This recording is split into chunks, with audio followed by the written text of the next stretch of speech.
Okay, let's jump right in. If you, or maybe someone you deeply care about, were born before 1958, there is a very specific and quite frankly incredibly urgent financial window open to you right now. Welcome to The Explainer. Today we're diving into a completely unique playbook. It's essentially been created by Perfect Storm, a combination of specific retirement age rules and some massive legal changes that just hit in 2025.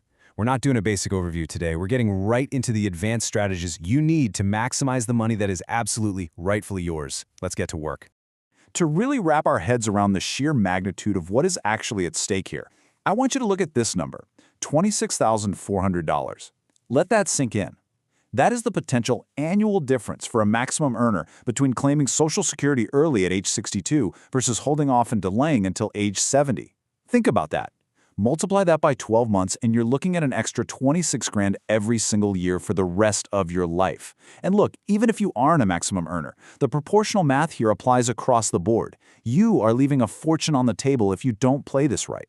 So, here is our action plan for this deep dive. First, the pre-1958 window.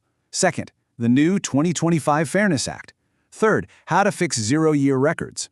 Fourth, the voluntary suspension strategy. Fifth, maximizing survivor benefits. And finally, number 6, beating the Medicare surcharge.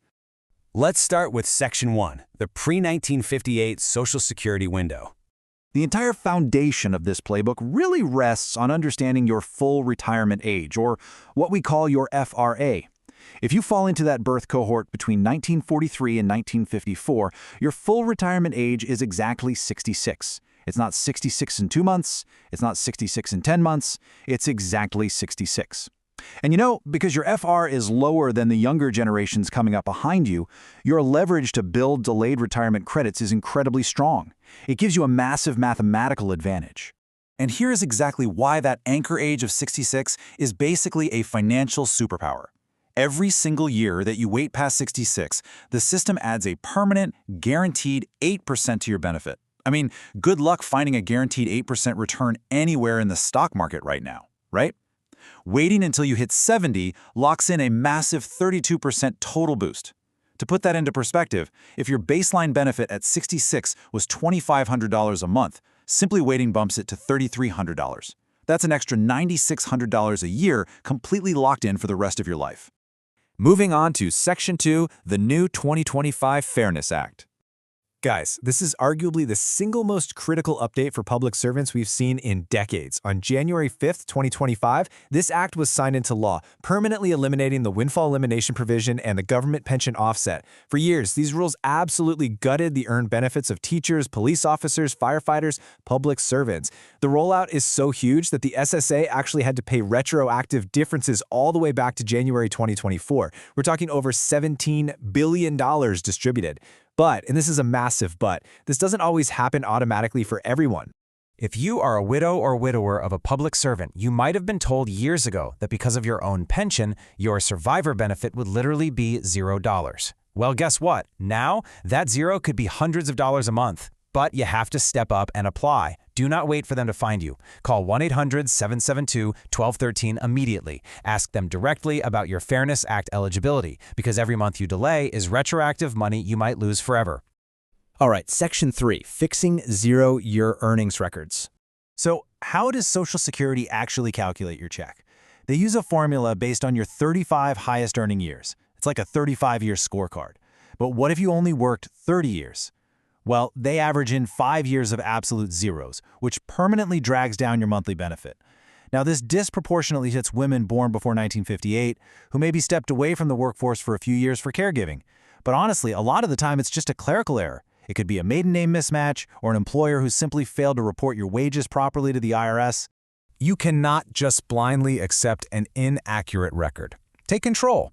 Log into SSA.gov and meticulously review your earnings history, year by year. If you see a zero where you know for a fact you were working, you need to contact the SSA for a wage trace investigation and submit those old W-2s. Listen, turning just one of those 0 years into, say, a $40,000 earning year can add over $100 to your payout every single month for the rest of your life. Dig into those old shoeboxes of tax returns. It is absolutely worth your time. Let's look at Section 4, the voluntary suspension strategy. Now, what's really interesting about this strategy is that it acts like a giant do-over button. What if you claimed early at 62 and now you completely regret locking in that permanent reduction?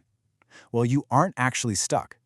As long as you are past your full retirement age of 66, you can choose to voluntarily suspend your benefit. Let's say you're currently 67 and you're receiving a reduced check of $1,500 a month.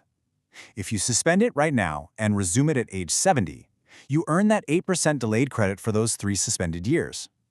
That adds 24% to your payout, bumping your check up to $1,860. That is an extra $360 every single month. Of course, there's no free lunch, right? It all comes down to a calculated break-even point. To get that higher payout at 70, you do have to give up 3 years of checks right now. That's about $54,000 up front you're leaving on the table. But once you turn 70, you gain $43,200 over the following 10 years. If you run the math, your break-even point is roughly age 82 and a half. So if you're in great health, longevity runs in your family, and you have other income or savings to bridge that 3-year gap, this is a brilliantly aggressive way to take back control of your financial math. Which brings us to Section 5, maximizing your survivor benefits. Household coordination is absolutely crucial here. As a widow or widower who hasn't claimed yet, I want you to picture 2 separate buckets of money, your own retirement benefit and your survivor benefit. The golden rule here is sequencing. You have to play them off each other.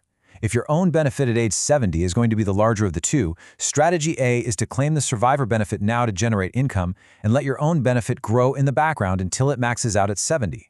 But if the survivor benefit is ultimately larger, strategy B is to claim your own smaller benefit now and then switch over to the max survivor benefit at 66. The tricky part? The only way to know for sure which path to take is to call the SSA directly and force them to run your specific numbers for both buckets. Do not guess on this. And our final stop, Section 6, beating the Medicare surcharge. This one is a massive frustration for so many recent retirees. Medicare premiums are actually based on your tax returns from 2 years prior.